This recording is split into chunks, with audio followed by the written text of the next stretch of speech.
Thank you for coming out today. Thank you to the Loisaida Center for hosting us. Thank you for my sound man Chris in the room playing this amazing music. Do you hear it? I feel like I'm in an action film. I feel like a Powerpuff Girl or whatever. Shout outs to Paul in the control room. And let's give it up for Jazz at my merch table. Everybody wave at Jazz. You see Jazz? She has beautiful things at her table for you to what? Buy. So what are we gonna do? Buy some shit. Come on, say it with me. Buy some shit. All right. Doesn't it feel good?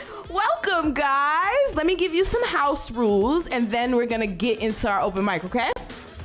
First thing I want to say is this is going to be live streamed on YouTube, okay? So your mama, your auntie, your cousins, your grandma, she'll be able to go on YouTube, find you whatever performance you get, whatever performance you give here on stage is going to be professionally recorded. You'll be able to see yourself and use it for whatever you need to. So give it up for Loisaida Center for offering that beautiful, beautiful experience for us. So in case you have to use the restroom, you're gonna go ahead and make what is, if this is my left, your right, and then you're gonna make another right. And then right there by the water machine is the restroom, okay? I feel like usually you can make a left, but not today, that door is closed. So just make that right, okay?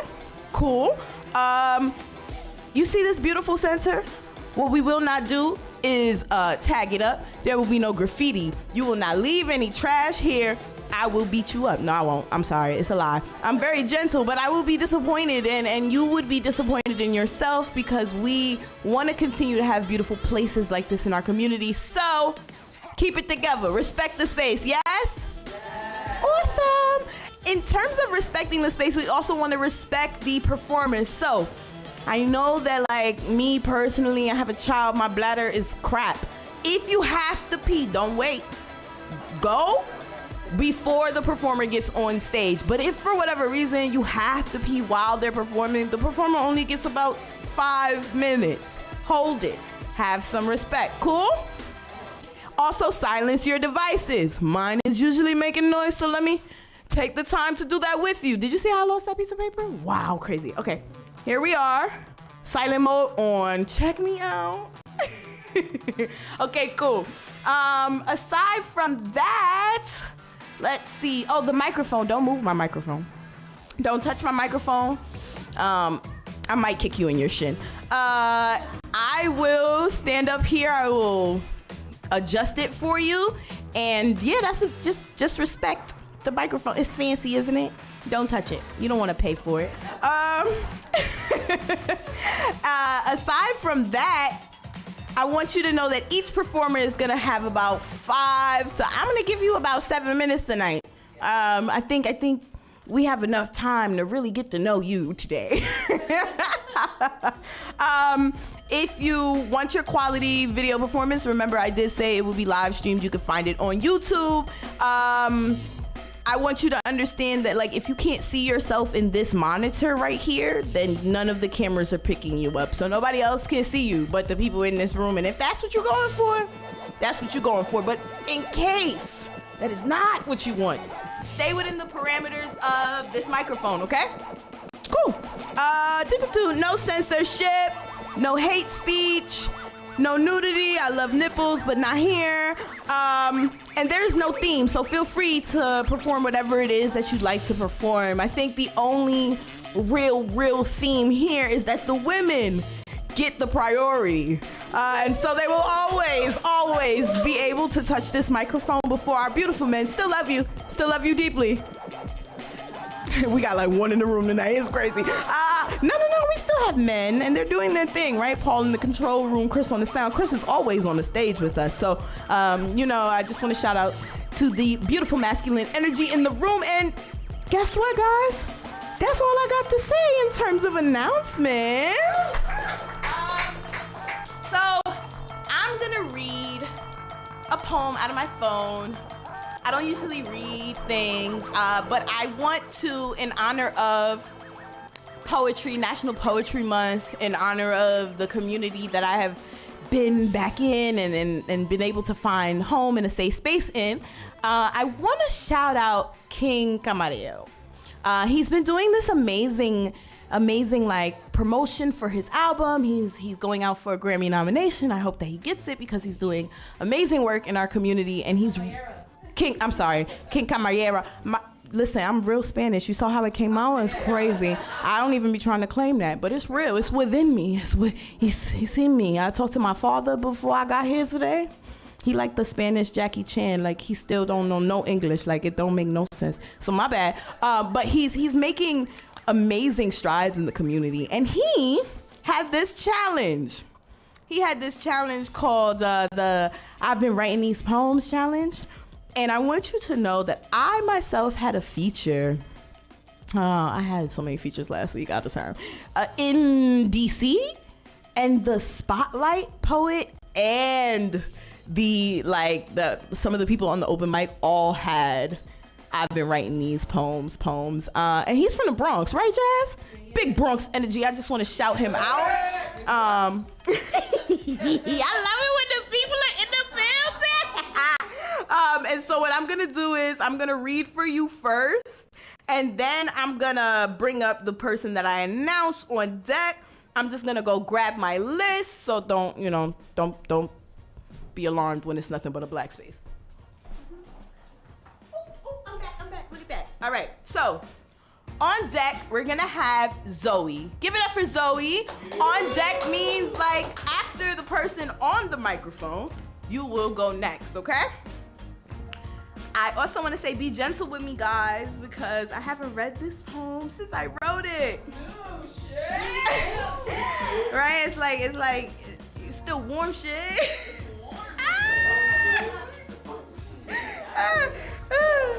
Oh man, I've been writing these poems.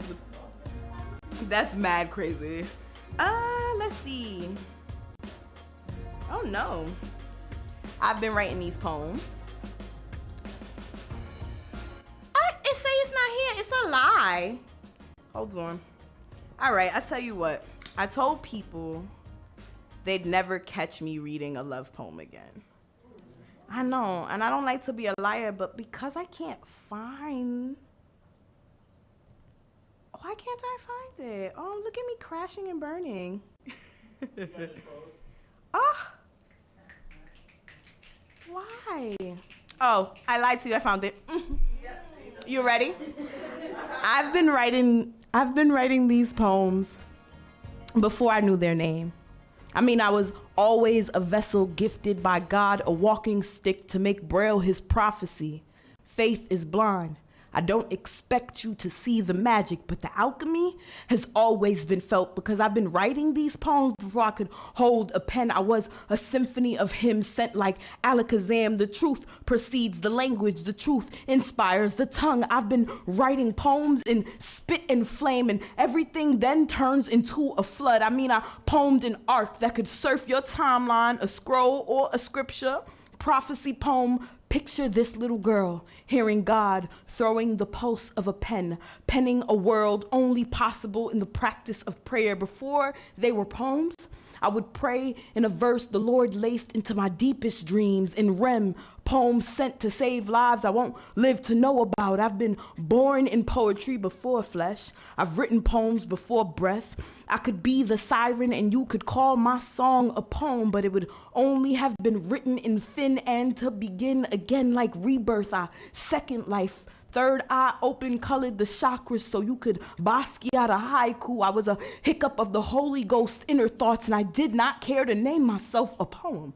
Because once things are named, they can become a thing to conquer, and then we tally up the casualty like points. We call that war a requirement for the smallest revolutions. Named it slam. See, I've written poems before they were weaponized and pillaged for praise. I was the praise. This is the dance.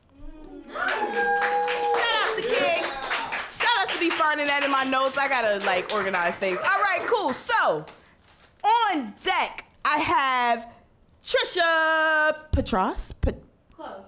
No, it's terrible. We're gonna work on that. But coming up to the stage right now, give it up real big and real loud for Zoe. Oh yeah. Come on, louder than that. Y'all can do better. Should I do two or? You can do two. Yes, okay, cute. Is this good for you? I think it's a little low. Go do like a... Yeah, easy. Hi.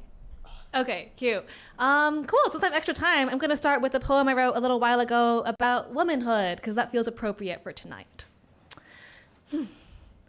I think I'd make a great non-binary. I'd wear a larger septum ring, dye my hair blue, and avoid eating red 40 because, as you know, that's bad for the ADHD. I'd have a name like Leaf. I'd have better sex.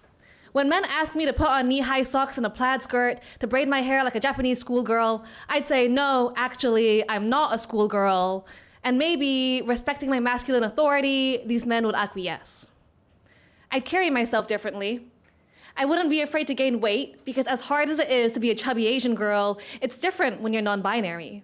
No one expects you to be meek and small and dainty. They don't qualify your worth by the size of your waist or gap between your thighs. You're allowed to take up space, and shit, I want to take up space. If I was non-binary, I'd blow up big like a bouncy castle, filling this room until it pops.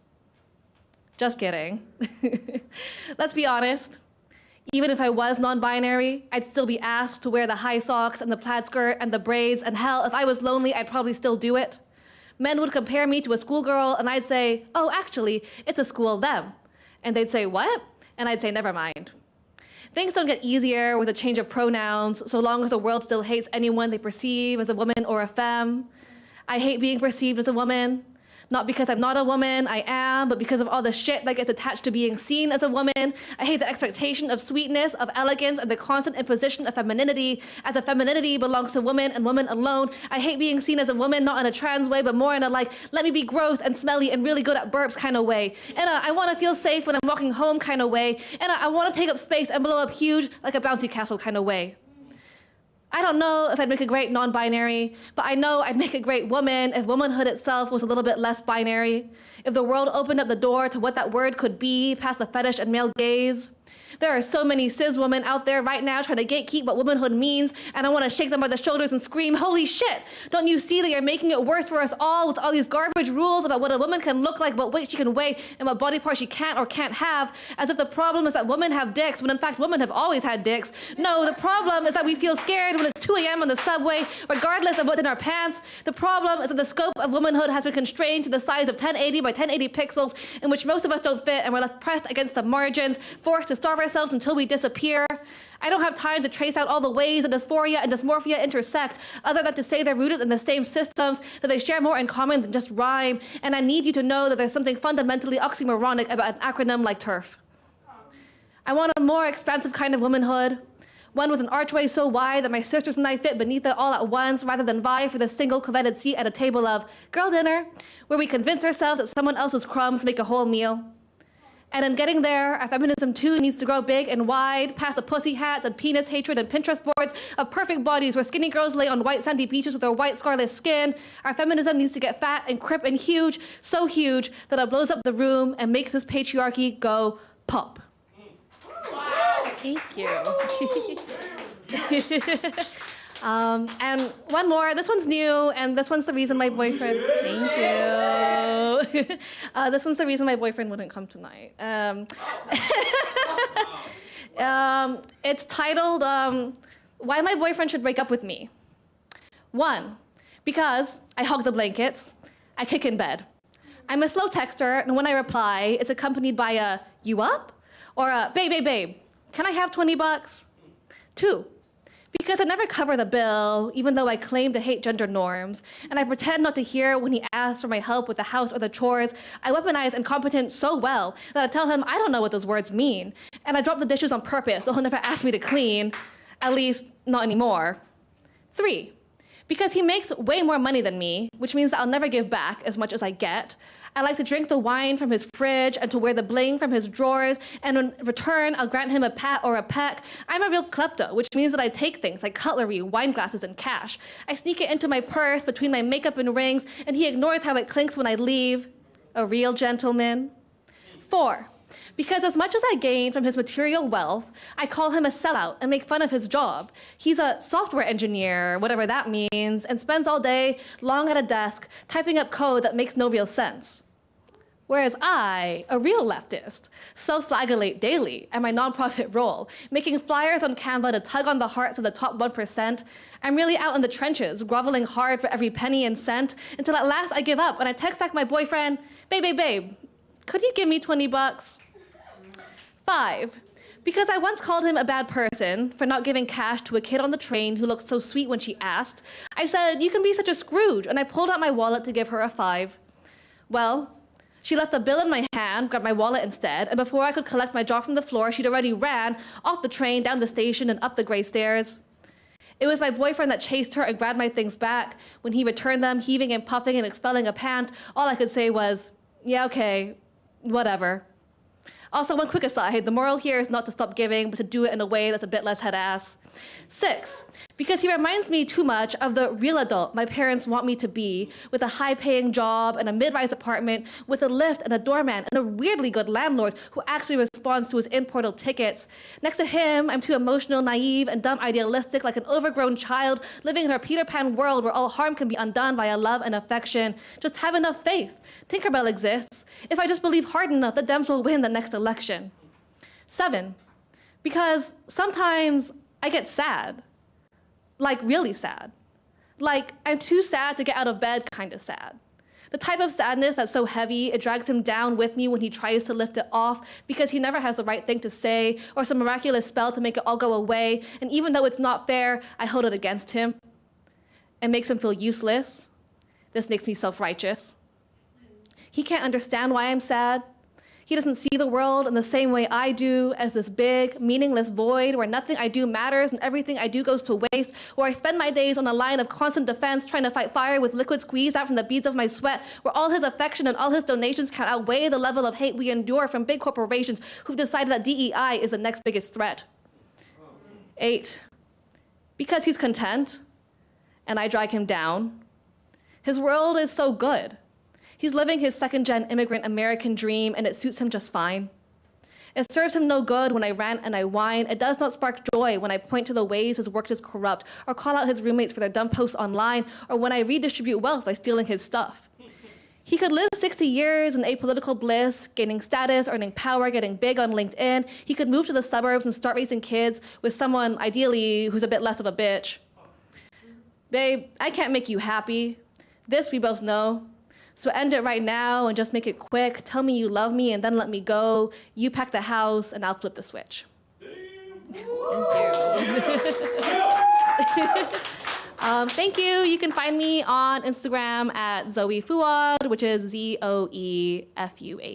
Thank you. Give it up for Zoe. No. I don't know what happened to you guys, but give it up for Zoe like she just lowered the price of eggs. Oh yeah. I just want to say, Zoe, that was some amazing shit. What'd you say? You said I also hate expectations of sweetness, but like women have always had dicks. It's crazy because like the simplicity of that honesty, it's never made it into my poems. You are the truth and the light and the way, young lady, okay? So on deck, I have Storm. And coming up to the stage right now, everybody, give it up for Tricia! Oh, no, yeah, wait, no, Tricia, don't come up here for that. That was, get it together. Was somebody choking? Get it together. All right, give it up for Tricia!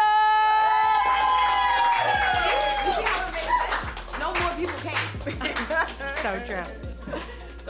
No, I thought both cheers were just as good. So it's okay. We're tired. It's been a long day.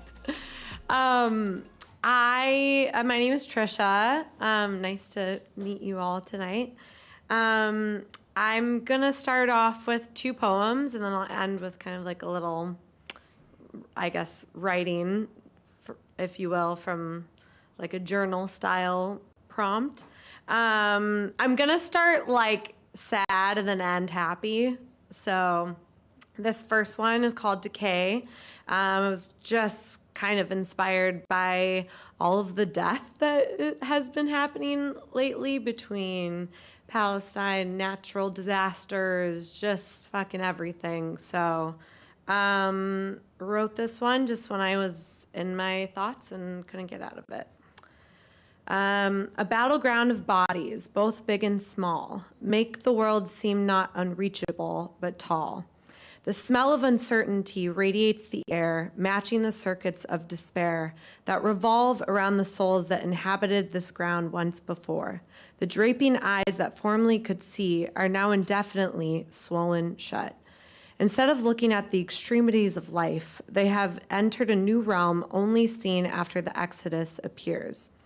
Within the cascading realness of death, small pockets of light can be seen. Beneath the rotting carcass and unmeasurable circumstance of time resolved, there once was a life.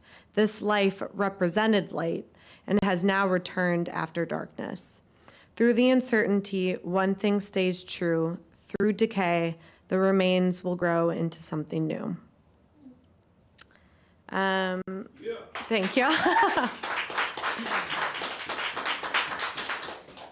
And then this one is a little cheeky poem about loneliness. In my attempt to beat loneliness at its own race, I've chosen peace over loveless love. I've learned the hard way that I'm a giver who has never actually been given permission to take. I've unattached body from mind too many times to know that whether loved or not, it will produce a predictable outlet for my rhymes. At what point will my cynical faith turn into requited release? Imprisoned by my own accord, I can't help but wonder if I'll ever taste the sweet nectar of that choreless love, the kind that feels like one friend with many faces, or that person on the coldest days who can emulate the warmth of the sun. Although the run from city to city might hide hope's reflection, a new narrative, a rewrite per se, of this unenthused writer's heart could possibly do the trick. Wow. Thank you. And now I'll end with a happy one. Yeah, happy shit. I feel like I've been in like a low place lately, so I was rereading some of my past like Substacks and journal entries over the years, and was like, I came across one about happiness, and I was like, damn, maybe like I was happy once, so I can be happy again. So yeah, this one I guess is just giving a little bit of that hope on one of those days. It seems after all this time, I've been treading through life with an unknown weight, and suddenly it's disappeared. The anxiety, fear, and depression aren't so heavy anymore. Instead of treading, I think I could actually be swimming. Could this feeling be happiness? It's funny that something I've been striving to achieve for so long now feels like a foreign object. And ironically, that makes me sad. I want to live a life where happiness is welcomed instead of questioned. But of course, my mind keeps pestering itself, asking, why are you here? How long will you last this time? Are you just visiting? Are you here to soften the blow in preparation for the depression to come back? Is my mind just not a habitable place for happiness? But most importantly, are you here to stay? Happiness, I hope you become a part of me instead of a fleeting piece, a friend instead of a stranger. Maybe I don't need to be afraid of you. Maybe I just need to trust you. Maybe I need to believe that you've always been here, just in a dormant place, awaiting an awakening. In that case, thank you for never leaving me, and I guess it's nice to see you again. Thank you. I mean, they were a hard act to follow, but my name is Tricia Patras. You can find me on Instagram. My handle is A Chain of Thoughts, or just Tricia Patras for my personal. But I also host a little creative writing workshop that starts with a meditation, and it's followed by an hour of writing, and then like a sharing group every other Friday at the Plant Shed in East Village at 8:30 a.m. So I'm pitching myself if you just need some accountability to come write, want to start your weekend off in a peaceful way and kind of like just release all the stress from the week, then come join me. The first one is this Friday, 8:30, Plant Shed. Thanks so much. She's amazing. I like that. I think that one of the greatest things that you could do for yourself as an artist in any art form is practice obedience.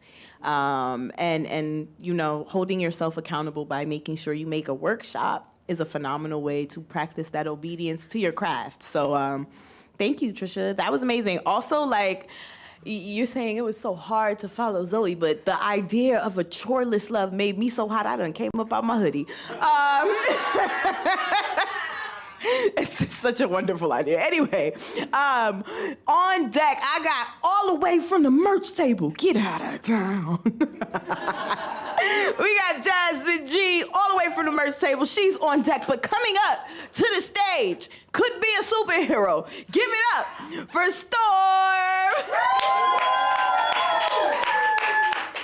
I don't know, maybe she could be a villain. Are you a villain, or are you feeling more like a superhero? No, I'm here. Thank you. Is this good for you? Yeah, I think so. Cool. Storm, this is new shit. In Florida, I was trained to put the hurricane shutters up early. What use is an impatient band-aid to a knife still in motion when the room inhales frost and the plates smash on the ceiling and the furniture is so far gone they can't remember the hands that raised them? Wouldn't you too put up shutters on the inside? Be a good neighbor and contain chaos as casually with no casualties as possible.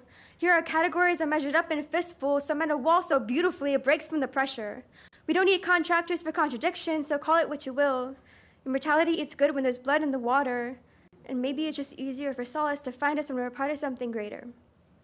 I try to be the lesser evil in the room, so I cover the mirrors so the smoke make catacombs of the creating cracks now. I realize I can't sit still with both my feet flat on the ground.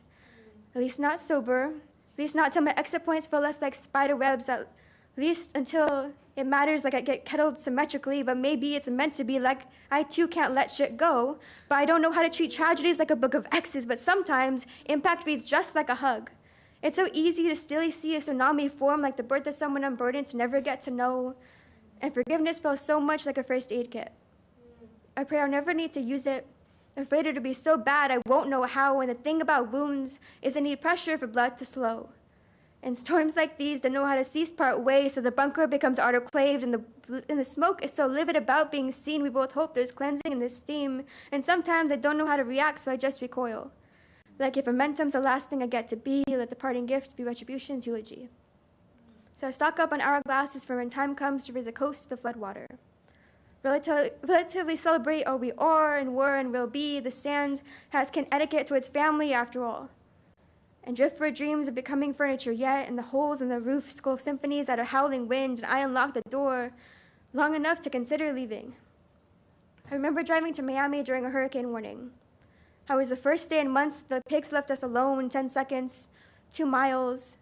I remember everybody we lost that year like an uprooted beauty etching itself to existence, 5 seconds, 1 mile, and it's lost every petal but one. I forget how to separate silence and static. Like I still don't know how to exist in either. I remember learning how to measure thunder and lightning through the blinds above my nana's couch.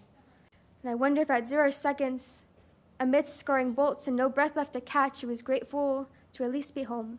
Thanks.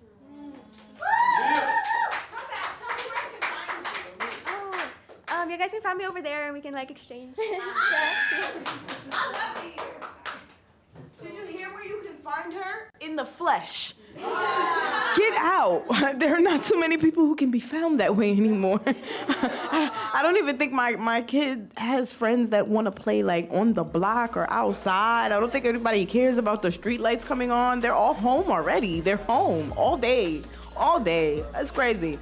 That was phenomenal, Storm. Thank you. I too am trying very hard all of the time to be the lesser evil in the room. It's not easy when you have a 5-year-old. I'm usually the enforcer in the room. But that was beautiful. So give it up for Storm one more time.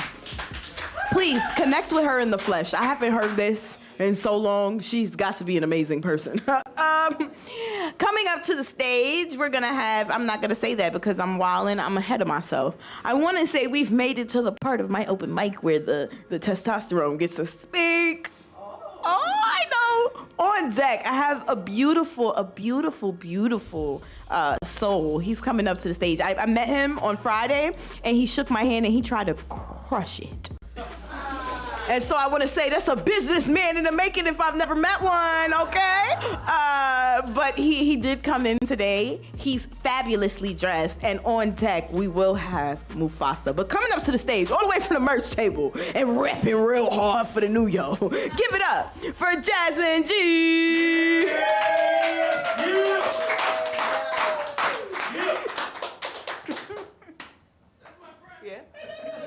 How y'all doing? How y'all doing? How y'all doing? I mostly write dark shit. That's how I wrangle it in. I wrangle her and I call her her because she is me. I am her. Darkness, the one I've learned to embrace and control. I trace my fingers over each curve of her face, cup her cheek, look deep into the abyss of her sunken green eyes, and let her frigid claws find each bone in my spine as we lightly embrace. My lips hover over hers, and I let my tongue lick off the poison I've grown immune to. She draws a slow breath. Her knees buckle, then hit the floor. I half smile, place 2 fingers under her chin, lifting her manic gaze to mine, slowly bend to meet her ear and whisper, "Good girl, it's time for you to go." I snap my fingers and she disappears. My chest begins to tighten, my shoulders tense, and my eyes begin to blur. I raise a finger to my lips and whisper, "Shh." My body steadies. A smirk reaches my lips, and I whisper to my beating heart, "We're going to be just fine. Thank you."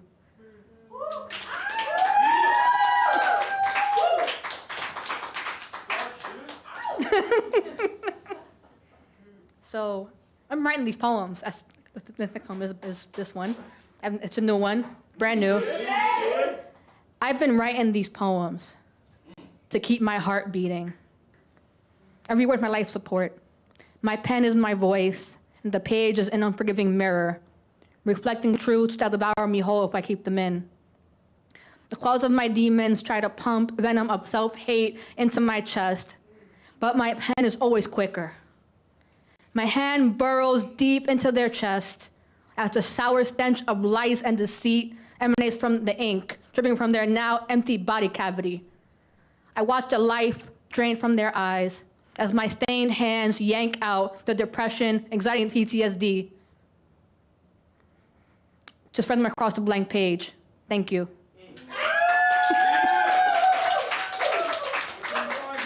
That's all I got for y'all.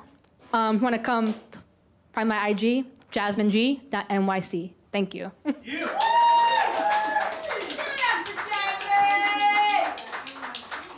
I love Jasmine. Jasmine's phenomenal. She's just now getting back into like her featuring and getting out on the microphone, and I'm very proud of her. I'm very, very proud of you, Jazz. All right, cool. Are you ready? We're about to introduce some testosterone. I'm so excited for you. I want you guys to know that this young man has been working on the piece right here, right now. Okay? It's in the moment shit. It's crazy. Coming up to the stage, give it up for Mufasa! He's tall. I'm trying to get the microphone up there before you get here. No, you get... Yeah, I think this is appropriate, which is wild. Is it? Yeah. Y'all can hear me, right? All right. All right. Well, there's some new shit. I wrote this while I was sitting down, right? So this piece is called Motherly Love. I remember seeing a mother hold a phone with a movie playing while her son eat fruit snacks as she is holding their jackets.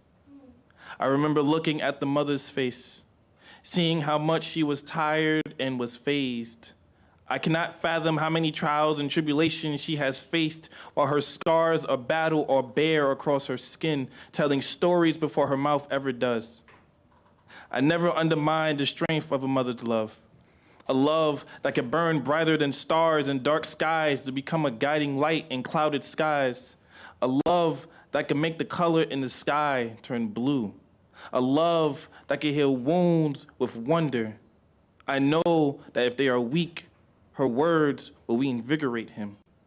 This mother whose bones become brittle with burden, but yet still makes wave out of shallow waters and lifts and carries his spirit on her back. This mother who make ends meet before the end of the day or the end of her life. And lastly, a mother's love is like a flare gun, able to find you anywhere where eyes can see and save you in times of need. Her hands carry the warmth of the sun. Everything she touches becomes flustered with light and love. Her palms seeped in prayer, and her palmar flexion creases filled with psalms of passion. A mother's love is similar to a guardian angel. There are some mothers who's become more guardian than angel, masquerading their stone-cased feathers with serenity and a smile that can part clouds like sun rays. Though years have passed and seasons turn, I know a mother's love will always brightly burn. She will use her body to cover the eyes of her young while the world burns around them.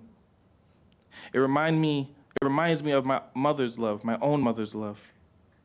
Unfortunately, time was never a friend of mine, so I know it hurts when the son is left behind. Yet I know that she is never gone because I know that she will wrestle even the sun to shine on her son to remind me that her love is never ever done. I know whenever the wind blows, that is her hand on my face. When the trees give shade, that is her embrace.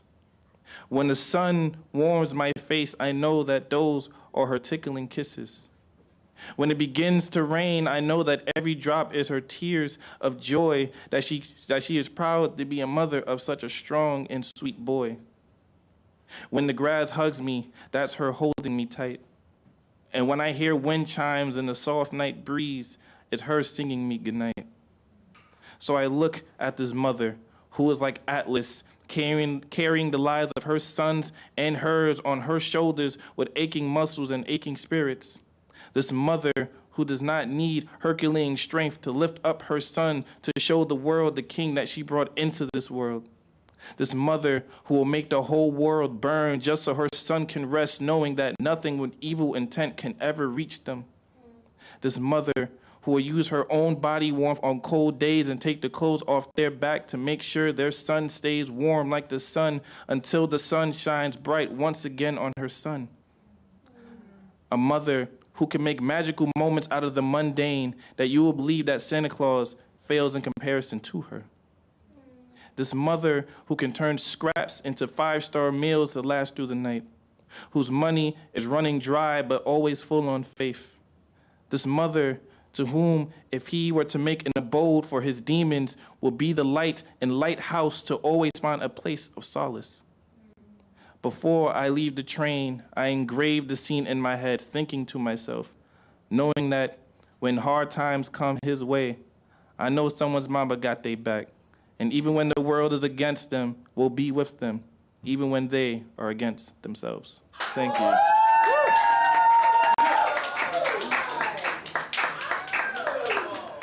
Do I got time for one more? Or? Yeah, listen. All right, this one is called In the Making of You. When God said, "Let there be light," just as his only begotten son turned water into wine, he turned his light into a luminous liquid of love and bathed you in it before putting you into the cycle of creation. In order for people to see your beauty and not be blinded by your radiance, he transformed the light. He forged some of the light to make it into your skin, and all of the excess light he put inside of you and let it seep through your pores. He thus named it the soul. When he said, "Let there be perfection," he made you into the most unique being. Attached to your soul is your own special frequency not anyone can just tap into. A certain wavelength to determine the length you'll go to grow your light to where energy you emit forms waves. There were times that God may have tempered and tested your light. But remember two things. God gives his strongest battles to his strongest soldiers, and rocks must be pressured in order to turn into diamonds. To turn your tears into triumph, your scars into sanctuary, your trauma into testimony, and your soul into serenity to give you your shine. Yes, there may be different diamonds with different colors and different values. However, no matter the case, a diamond still shine the same when faced with bright lights. You have a temple inside of you that deserves the best flowers and the best pieces of every love language laid bare before it. For you are a masterpiece in motion because there is only one you. You need not proclaim divinity, for it is already known with your presence and your essence. So waste not your breath explaining what makes you one of a kind, being in motion, for God took his time in the making of you. Wow. All right. If you want to find me, my name is Mufasa Peterson, Mufasa, no Aaron P.A. Peterson, Petersen. And before I go, I would like to say to each and every one of you to embrace the broken pieces of you with bloodied hands and eyes full of tears, because stained glass mosaics look wonderful when it is kissed by the sunlight, thus becoming art. Thank you.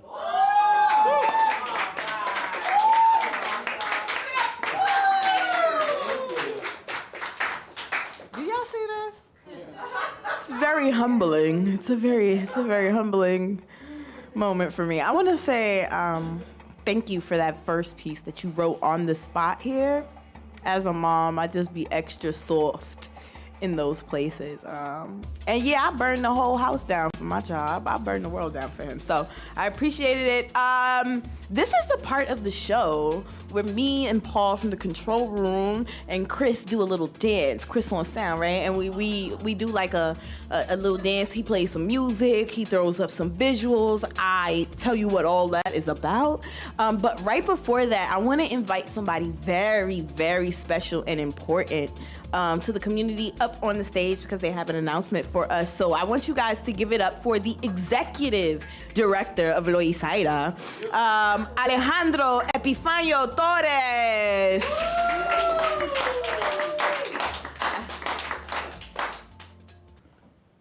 Thank you so much, Jessica. And I just want to start out by saying that I'm just in awe of all of you.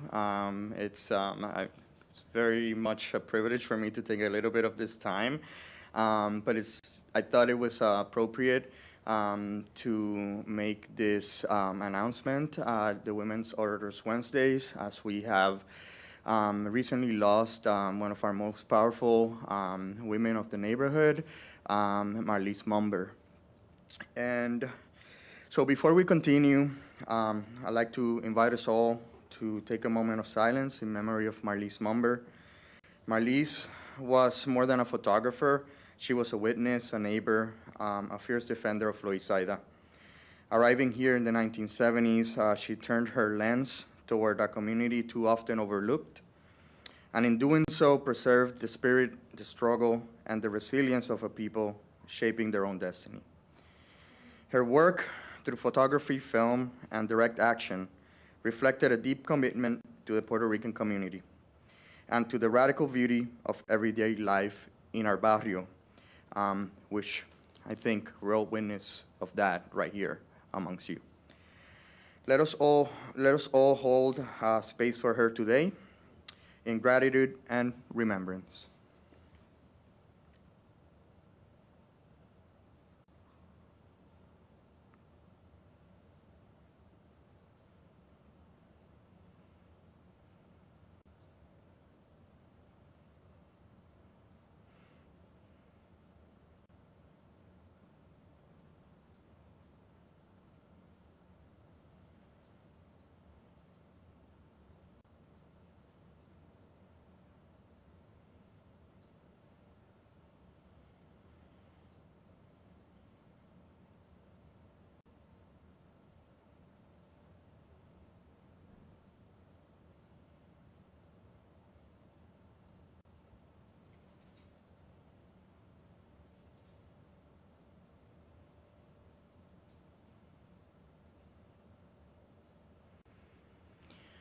So, thank you again for that. For those of you watching at home or over Loisaida TV, you may have seen a slight slideshow of her work. I'm sorry we could not do this on time for our audience here to see a little piece of that history.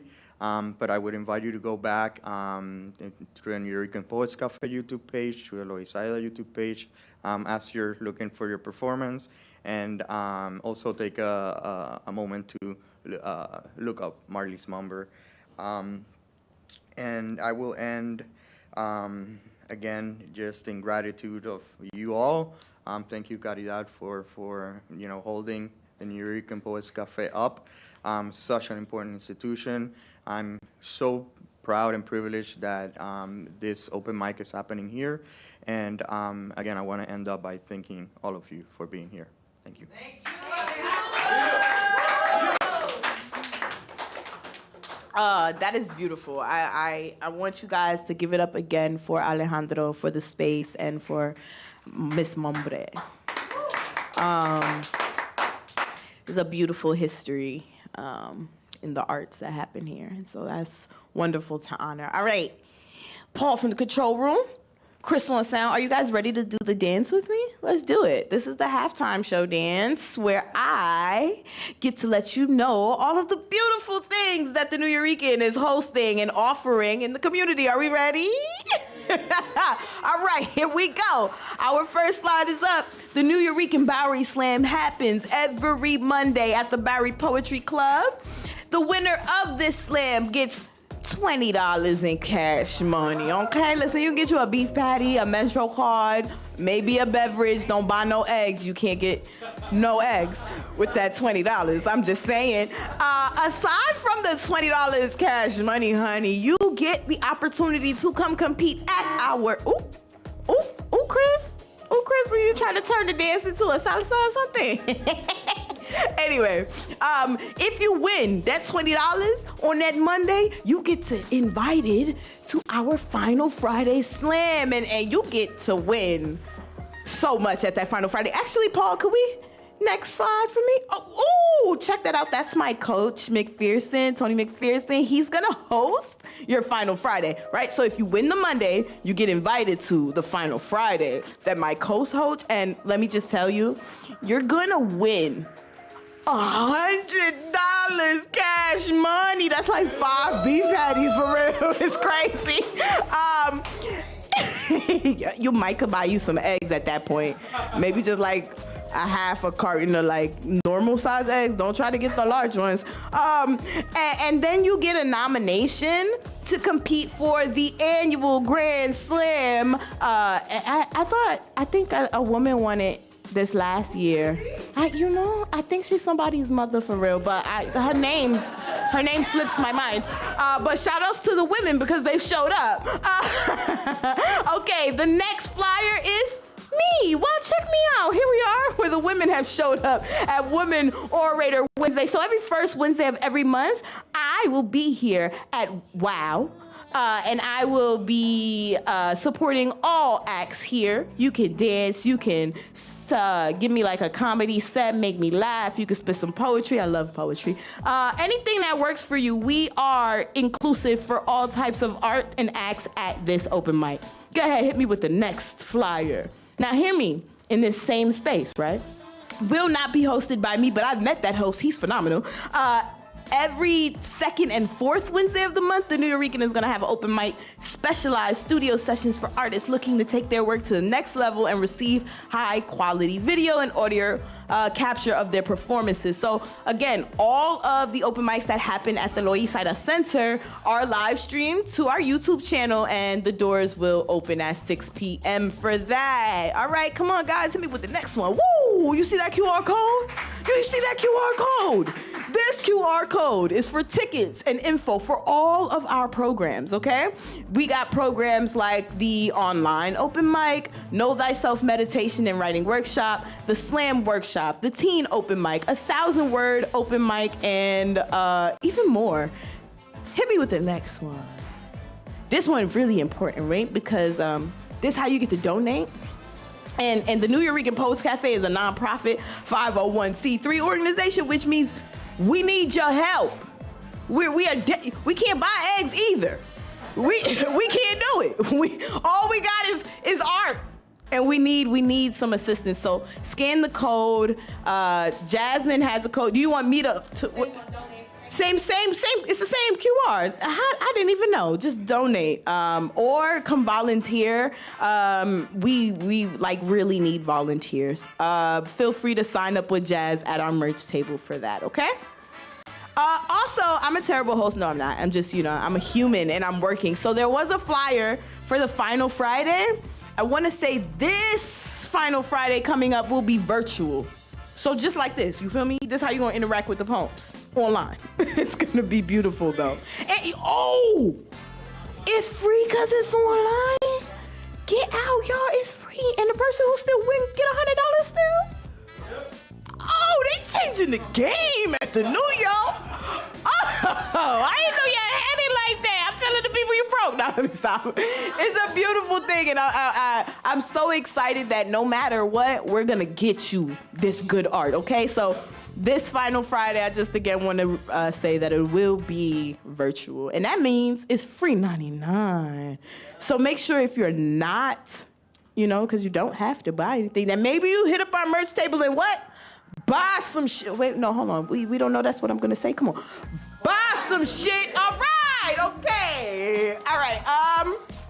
Ooh, where's my phone? I have to introduce our feature, and I wanna make sure that I get all of this great information for her. Would you pass me my phone? Check you out. I heard this man who passed me the phone has jokes. He doesn't want to come out. But I heard he was really funny. However, I'm going to give you guys this beautiful bio of our amazing feature. And I want you guys to know that Lola's only gonna come do poems for us, but she knows how to tango too. So, Lola Rosario is a Nuyorican spoken word poet, freelance journalist, and a language tutor. Her first poetry collection, Daughters de Bronquín. Oh, look. I'm Borican. Why did I not get that? Was released in August 2024. Oh, it's practically still new shit. Give it up for that. Her poems are featured in the Acento Review Thin Air magazine, LaLibretera.com. Ooh, I gotta work on my Spanish. She came in second place in Chicago's 2024 Slam Diaspora. Her social justice journalism is found in Premise Reports, Prism Reports, NACLA, Green Left, Palabra, and Latina Media. After a transformational 3-week trip to Tanzania in 2001, she realized it was time to leave the U.S. Lola lives in the jewels of Loisaida in her essential motherland of Borican. Shout outs to Lola. Everybody, give it up real big, real loud. Be proud. Because we have an amazing feature for Lola.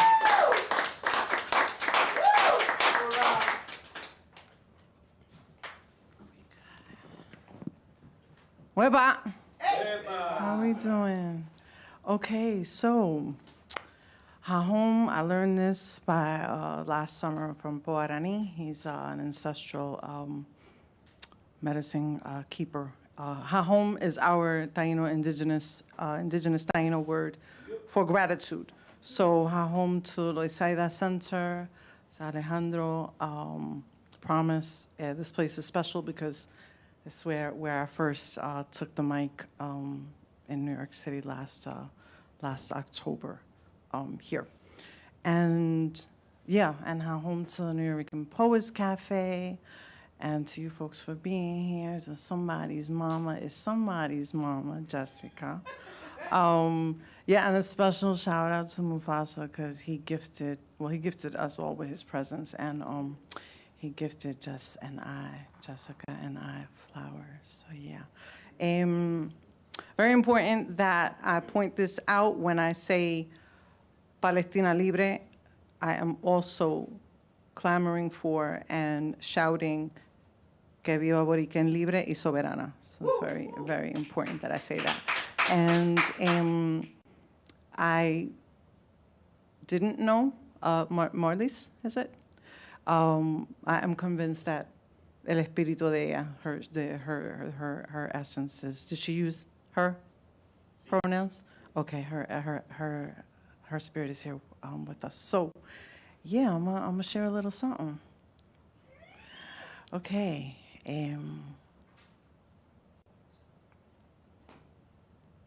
They say Spanglish is the bastardization of Espanol, but I disagree.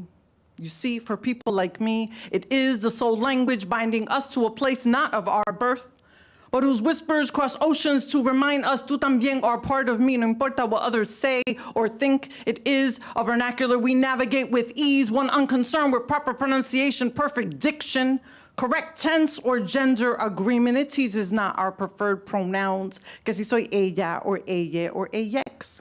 It simply allows us to exist, inspiring our identities to flow fluidly and freely in its waters, those same waters that offer us refuge from those who would rather have us drown in a river that denies us our heritage. For many of us, Spanglish is our only means of communication, a bridge connecting a once displaced diaspora to that ancestral motherland, reminding us that no matter how many times our tongues get twisted when we try to keep up with your Boricua speak, when we don't know how to say words that for you come so easily, when we don't know when to say things like, eso está el garete, o eso está cabrón, none of it matters. Spanglish is our silent scream, the one you cannot hear because you are too busy mocking us, as if your English were so flawless. But the reality is real sinister. You see, you gotta remember, English is not our mother tongue, ni tampoco el español yours. Both landed on the shores of our mouths like murderous colonizadores seeking to rob us of much more than our tierras.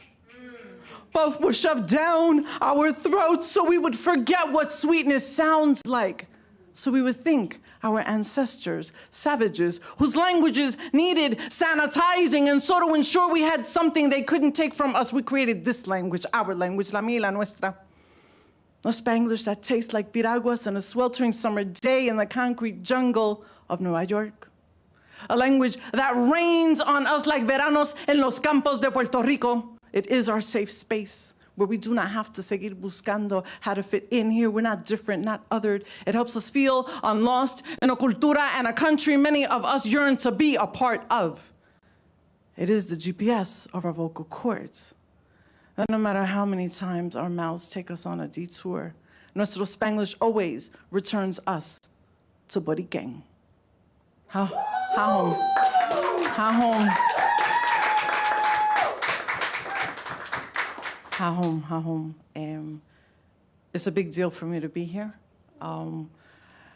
Since I left the U.S., a lot of things happened. A lot of doors opened. Some of them are knocked down. And yeah, just for me to be, yeah. It's a long version. The short version is that Mama Africa showed me that I needed to be a mother Boriquen. So I appreciate all of you here for being here, for coming out, and for keeping poetry alive. So this one is, okay, let's just go. Bodies laid out, stretched, cold steel tables, scissors and scalpels, clamps and cotton gauze. Come take your front row seat. The annihilation has begun of that matriarchal mechanism on La Isla del Desencanto. Well, before we begin, let me explain what's happening here. Lest you think we're doing something perverse to your people, you see, it's quite simple, really, and of course, very much to your benefit. We call it conception interrupted, the perfect kind of pregnancy prevention. Trust us when we say you and yours will eventually thank us for it all. Espérate, ¿qué es esto? La que tú estás hablando, what you talking about? Let me get in here and give you a peek of how it really went down. It goes a little something like this. Children of an undesirable people, too much melanin in their skin, too much sabor rolling off their tongues, too much honor and valor, a little too much revolutionary spirit, entirely too much orgullo puertorriqueño. There must be a way to get rid of them all, or at the very least, to reduce their numbers. La operación, the answer to that problem, a propaganda plan implemented by el gobierno yankee, a sinister rationale. Population control. Uninformed and misinformed, deceived and misled, carted like cattle to the slaughter, the hedger tubes tied to prevent the fertilization of Boricua babies, all too many. I gotta ask, have you had enough or shall I go on? Cries unheard, dying another death, laughters, forever muted songs, perpetually silenced. They murdered your unborn, your unconceived, your tomorrow's dreams. They obliterated tus hijas e hijos, nietas y nietos, our primas y primos, nuestras hermanas y hermanas, many of whom would have become leaders of nuestra hermosa matria. The future of our country, Borican. An obvious threat to los Yankees. Ja, could you please stop? Because this is just too much. Créeme, lo sé muy bien, but please just hear me out. Murderers toiled and labored while mis hermanas were torn and bled. Stains of crimson-soaked sheets forever on them oppressor hands. Procedures ended. Haunting memories revisited, empty cradles and unsung lullabies they yearned for your lineage discontinued. 35% of a fertile population decimated.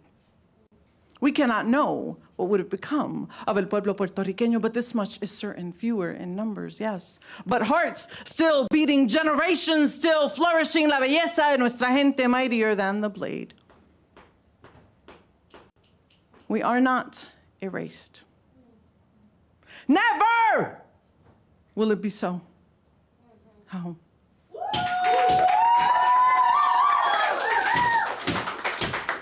So, yes, home. I usually hashtag, that one is hashtag we are not erased, hashtag we will not be replaced. Read it up, there's a lot of shit going on, and a lot of us are not having it, and I'm not having it. They need to go. Gringos gotta fucking go. They spend a lot of money, leave Viejo San Juan, speak a little bit of Spanish, we understand this is a colonizing language. Visit some of the other pueblos, the 7, 8, Loisa's beautiful, 77 others, and then they gotta leave. And when they leave, they need to either come here to Gringolandia or wherever the fuck they live, and they need to tell people. We're identity, we are people, we fucking fabulous, period, the end. We're not trying to be Hawaii, I understand Hawaii didn't want to be Hawaii. So, ha home.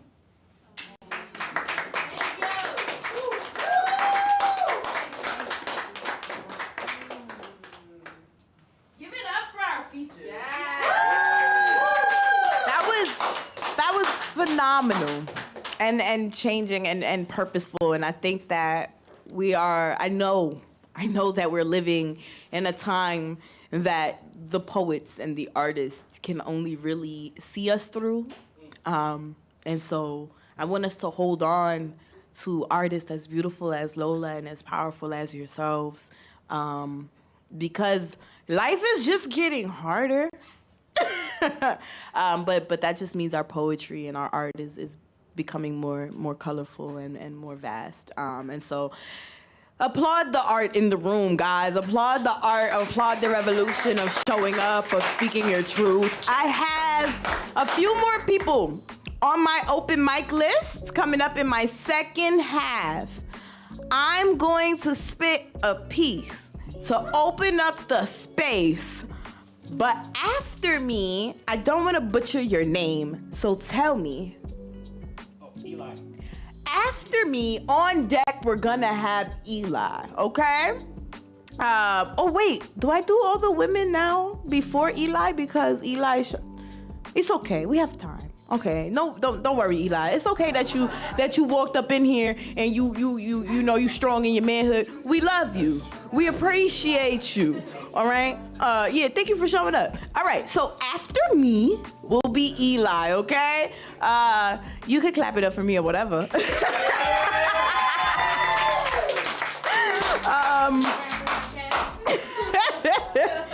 I want to read. I just want to read something from my phone. I think that because it is Women Orator Wednesday, that maybe like I could do something about women.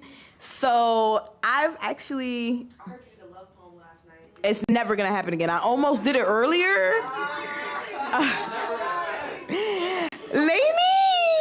Laney is in my crowd begging me. This is crazy. Please, it wasn't fair. You can only do it one time in the whole life. Laney, if I do it on this microphone, it's gonna be all over the internet. It's all right. I tell you what, just because Laney said that, and because I never will spit it again, it's just a nice little love poem. Actually, I sung before it last night. What? I had a guitar player. I did. Maybe I'll do a little singing for you. I want to say like, I got a dry throat. Y'all got to relax. I'm fucking dead. Okay. All right. I want to say I had like a beautiful guitarist with me yesterday, shaking the world. Shout outs to you. I also sang for my teammate's set, Ugba. Yeah, girl, I was up there getting my India RV on. Yeah, I was singing. So, I don't believe we were put together not to be together. And I don't believe there's anyone out there that could love me better. And I don't believe that you know how much I miss your pretty smile. I know we had our ups and downs, but I gotta have you around because somewhere after the dark and before the light, love was gifted by God, gravity. So while the sun had the day, the stars stole the night with shootouts of wishes, and that's how the moon was gifted to the tides. Lovers who share the sky, a conversation written in the colors of a sunset. When I say I don't believe we were put together not to be together, I mean like gravity.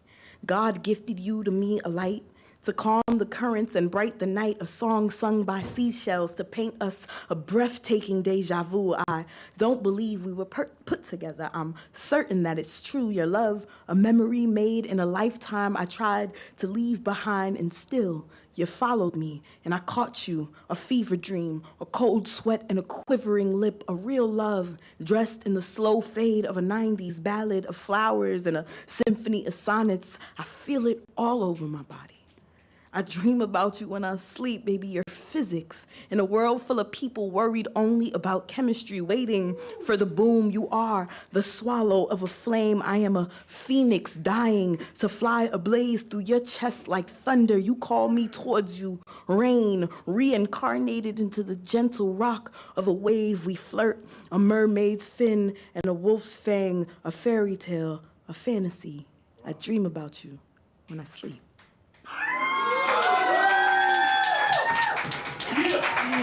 And then they like, hey, get out! Don't stand up for this! Y'all gotta relax! Oh! What's happening?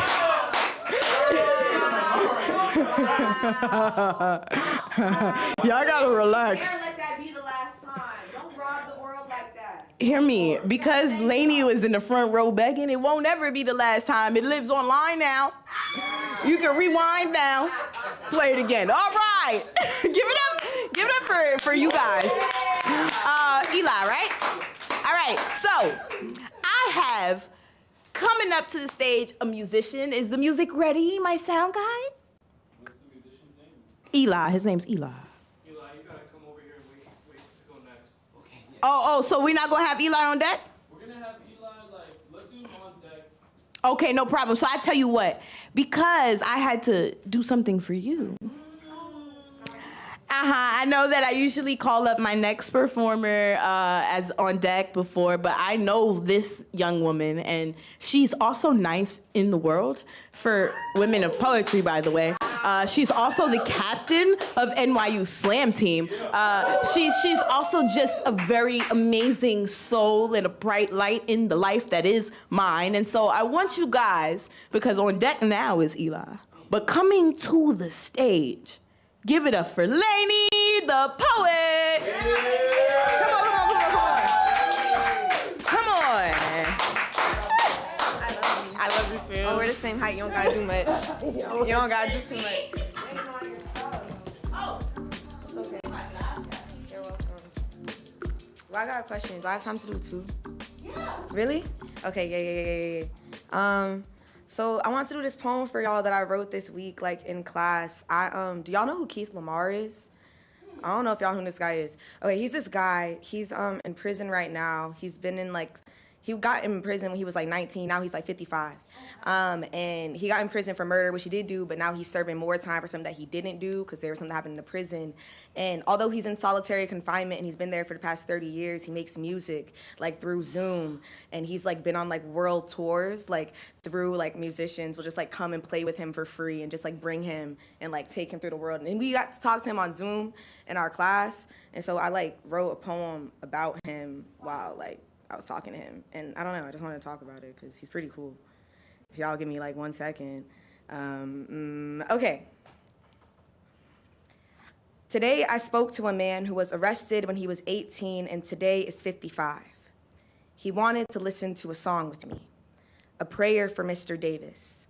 He said what he's chosen to do with himself despite what this system has tried to do to him is jazz, is music, is improvisation. The song he showed me sounded like sunshine, swept its way across my eyes. He said, we only have a short moment in time to become ourselves, to express. He said, to be deliberate in the way I invest myself, said to do my work. And I wondered what my work was, if it extended past the classroom, through the shaky Zoom that held our conversation. Was his work teaching me that fear is not bad, that this is the moment of pure creation? I was scared to talk to him. What could I tell him? That the silence had not already taught him. Instead, I listened. And he says, victory gave him confidence. And I could not think of what I won, though we all know what he has lost. Perhaps Christ was right. To die is game. Willie told him we were scared, that the men in power seemed inevitable, and he said there is always light in the darkness. The question is not whether we will go forward. The question is whether we will give our power over in service, in darkness or light. And he says the pendulum will swing. Trump is extreme, and it will go extreme, but it will swing back again. He said to be ready and to do our work. Says they want us to be trapped in the situation, so trapped we will not tell our story. And I do not know my story. And he says he does not want to live if he cannot be himself. And I feel as though I should weep. I should say, I am not too far from where he sits now. I too found myself in the back of a cop car and thought my black blended too well with the seats. I did not deserve to get my case dropped, but I did. He does not deserve to be on death row, but he is. And he is worlds greater than I am. I can only hope to know what he knows. He knows what he's done with his time. He knows he has done his work. And I think I was a part of it. How great to be a part of it. Thank you. Sorry. Thank you, guys. Thank you guys, I appreciate that. You should totally look him up. He literally has albums on Apple Music, which is so crazy because every time you hear his voice, thinks he's literally in solitary confinement and that's his voice on Apple Music. Crazy. Wow. Like, musicians are so cool and what we can do for each other is so cool. And also, like, I don't know, none of us are too far to do that for a poet who's in prison, you know? So there's just, it's so cool to say we can talk to each other. Anyways, I wrote this other poem and then I'm gonna get off stage and shut up. His name is Keith Lamar. It's spelled like, especially like exactly how you think it's spelled, like Keith Lamar. Okay. He's so cool. You can just Google him. It's crazy. And his whole story's out there. Look into it. Donate to HIT. He's set to be executed, I feel, in about 3 years. And they're still currently working to raise money for his case. So, you know, do what you can. This other poem I wrote, it's called Boy You Best Live. And I hope y'all like it, and I would love to hear if you have any notes about it, because I'm trying to get it right. Thanks. I've never been fast enough to outrun my mind, let alone a slug shot. Swore someone rustled in the bushes that night.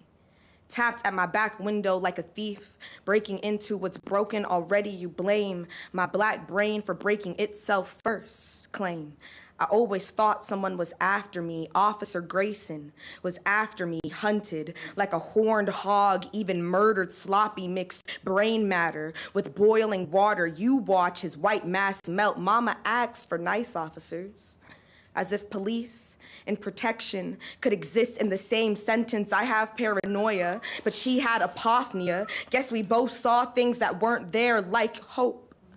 After I asked them not to hurt me, officer feared a fire, like he had felt flames before, backed away, like I was the threat, a ghost in a nightgown, an untamed flame. Bet I'd have survived a burn better than his bullet. Ain't no sheriff shot sick black girls in their own kitchen. Drained black blood from bodies like pasta from a pot. Slug shot me into a dream I ain't woke up from yet. But I've rest like a rag laid on my father's arms. Mama says when all is lost, call on the Lord. And how could we know that I rebuke you in the name of Jesus would summon Satan? Grayson says he feared for his life, and I never knew there was so much power in a name. Said, you better fucking not, I swear to God, and God's eyes were watching. His finger pulled the pin. Strike, ignite the barrel. I barely knew if the darkness could come to light. Said an intruder took my life. Wounds self-inflicted, half true. I opened the door to a demon dressed as a deputy. You took a lot from me. But what an honor to be remembered more as a martyr than a mother. Dear Malachi, I heard you call me a superhero, and I wish I could have saved you from grief. See, they question you more than him nowadays. But you just say that I was your mother, and you're right, baby. I am your mother in your whole heart. You too, the last breath in my lungs, the last thing I loved with the love of the Lord, and we're both waiting to welcome you now. I'm happy you won the settlement. But don't you settle for a half-hearted life. Weeping may endure for a night, but joy cometh in the morning. After morning, boy, you best live like your breath is boiling water. Thank you.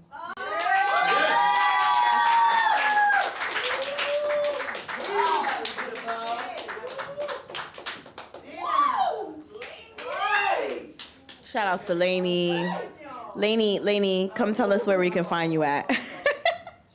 Laney the poet, LANEYTHEEPOET, or just come talk to me. I'm pretty chill. I love Laney. I love, again, I was just talking about like how our poetry is so needed at this time, and the things that we're doing with it are actively a revolution. We're actively rebelling. We're active.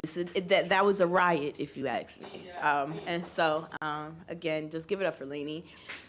I got 2 more beautiful acts on my open mic, and on deck is a legend.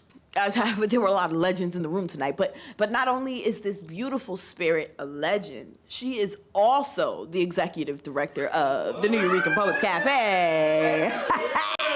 So on deck, I have the amazing, the phenomenal, incomparable La Bruja, okay? But coming up to the stage, give it up for Eli. No. I know. Eli, go back. I know you can do better. My 5-year-old is louder than you, okay? By himself. So go on and give it up for Eli.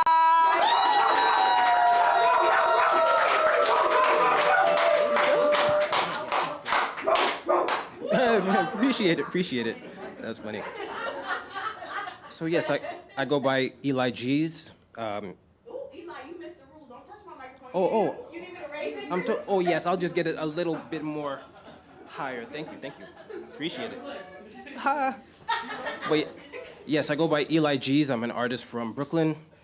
And in honor of Women Orator Wednesday, I'm gonna perform a song that I made about my girlfriend. It's been a while since I performed this, so just bear with me if I do mess up. It's called Fiend's Lullaby. Okay. Thank you all for being here as well. Love should never be a secret. You keep something as complicated as love stored up inside, it can make you sick. Her lips like a cloud transform me to the sky. If I'm with her, call it detox. This is that natural high. If they said she wasn't dope, please believe that's a lie. Can't go a day without her, this a fiend's lullaby. Met her at the crossroads, no bone thugs in harmony. I didn't play the lotto, but I still won the lottery. Glimmer like a diamond, skin milkier than chocolate. Smile fine like wine, voice like a wind chime. A queen from Queens and a king from the county. They put money on our head, the unhinged one our bounty. Bachelorettes trying to scout me, I'm turning down ass. I'm satisfied with the booty, this treasure's filled with cash. The spark is like a lightning storm. My feelings grow every day. This is not their final form. No Netflix and chill. We HBO into the max. A Lovecraft country filled night with some sex and some snacks. She talk and I listen. Hope she sees my admiration. Phone filled with selfies. Those my daily affirmations. We exchange love languages and I got hers memorized. Quality time, acts of service, gifts, and affirming words. Roses are red and the past was looking blue. Her favorite color is pink, like Killer Cam in a mink. LL Cool J, I need love. 50 Cent, 21 questions. Some may call this corny, but I block out their suggestions. Transport me to the sky. When I'm with her, call it detox. This is that natural high. If they said she wasn't dope, please believe that's a lie. Can't go a day without her, this a fiend's lullaby. Her lips like a cloud, transport me to the sky. With her, call it detox. This is that natural high. If they said she wasn't dope, please believe that's a lie. Can't go a day without her, this a fiend's lullaby. Thank you, thank you. Appreciate it. You guys can find me on Instagram and everywhere. I have songs streaming on all streaming platforms at Eli Gzzz. ELIGZZZ. Thank you. I just want to say that was freaking awesome. If my girlfriend is watching at home, you better go on and write me a verse. I know you can rap. Yeah, Eli, you done raised the bar on the game. You feel me? I'm not cooking until you write me a verse. Hair flip. So, last and certainly never least, coming up to the mic, I have no idea what she's gonna do. She's actually so vastly talented. She could, the lady could come up here and start to dance for real. I don't know what you're about to get, but I know it's gonna be amazing. So give it up for La Bruja!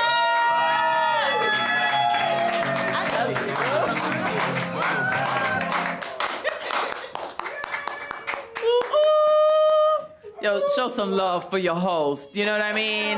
Grand Slam champion. Doesn't that roll off the tongue beautifully? Grand Slam champion.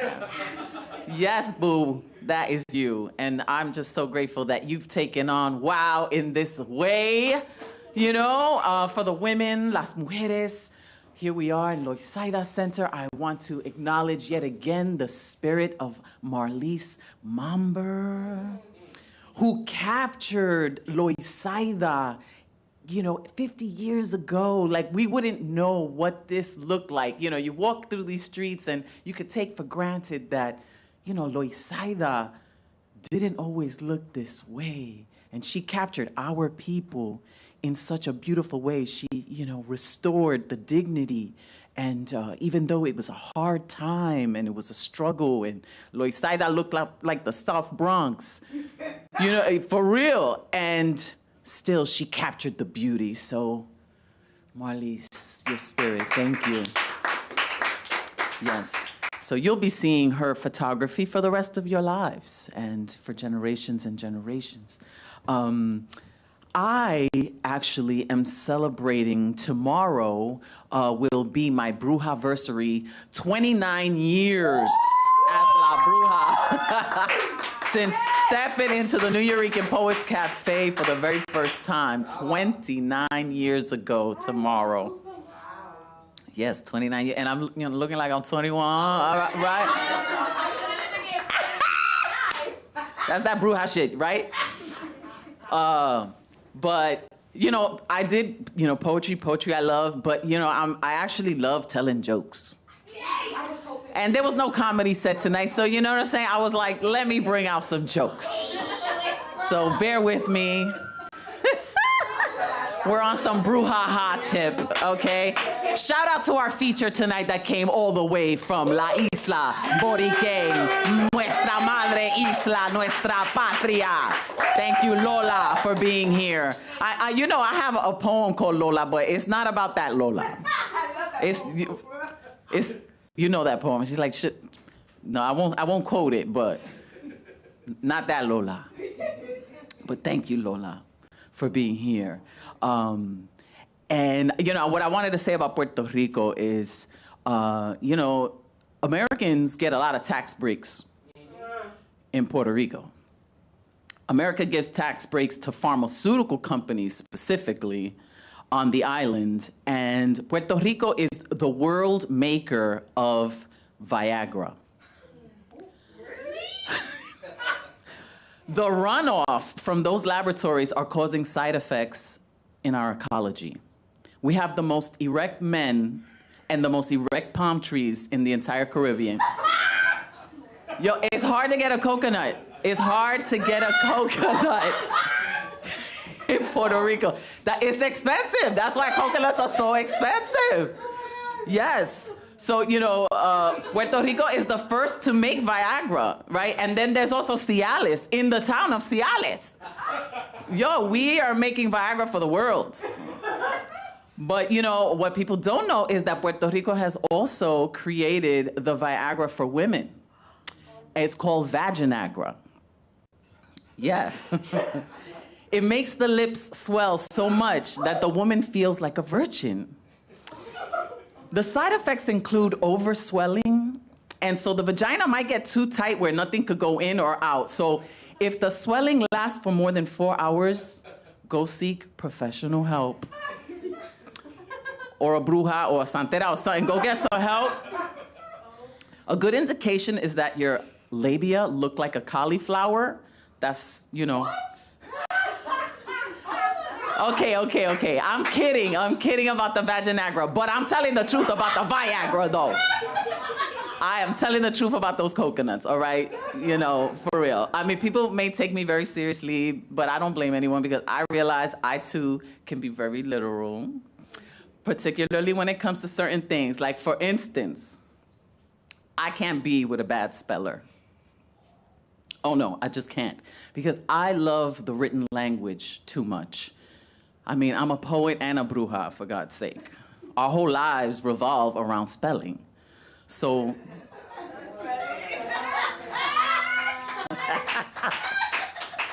You need to be at every one of my shows. I need you. Yo, are you kidding? Somebody's Mama laugh track is the shit. I could play that all night. But let me tell you a story. So one day I met this really hot guy, drop dead gorgeous, sweet, so sweet, hardworking, everything. We went out on a couple of dates. It was nice, And we were getting to know each other and everything was so great. So, I took him home one night and I let him sleep over. We didn't go all the way, but I knew that if we spent one more night together, we would. So the next morning, he got up early to go to work, because I told you he's a hard worker. And he left me a note. I woke up, the birds were chirping. I found the note, I was like, oh, how sweet. He wrote me a note. I was so excited. I picked up the note. It said, "Dear Sweaty." He meant sweetie.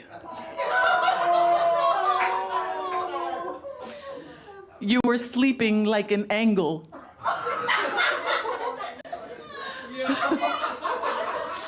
So I didn't want to whack you.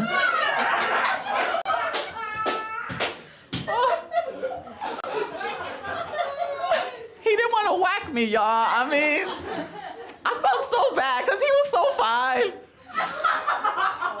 But there was nothing I could do. I couldn't be with him.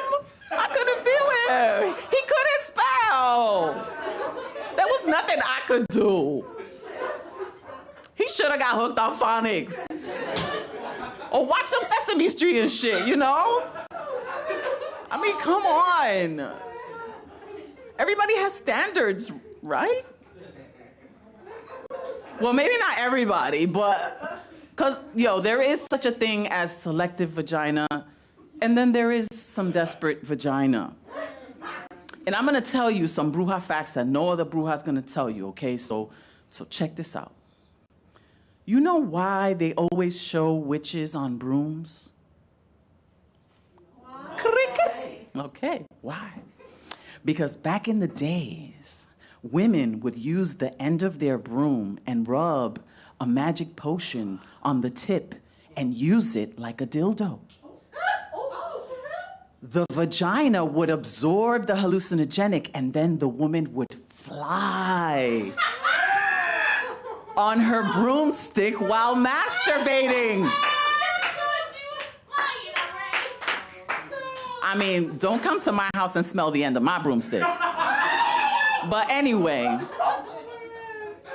that's one way of taking care of your womanly needs. Just know that there is a difference between selective vagina and desperate vagina. But Brujas, I'll tell you, we have selective vagina because we'd rather ride a broom than a bad speller. Thank you so much. Thank you.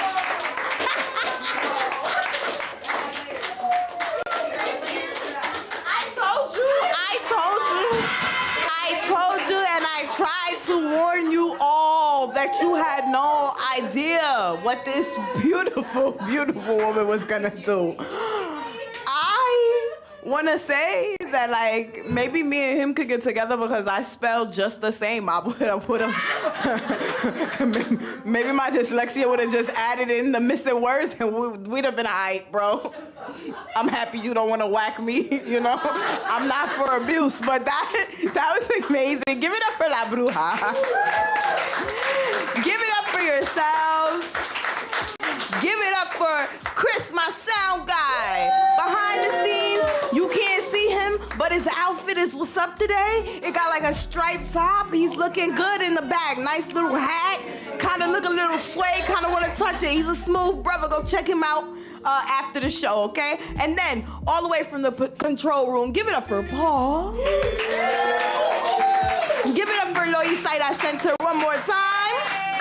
And again, I wanna thank Alejandro for coming up here and taking the time and giving us that history about Miss Mambra.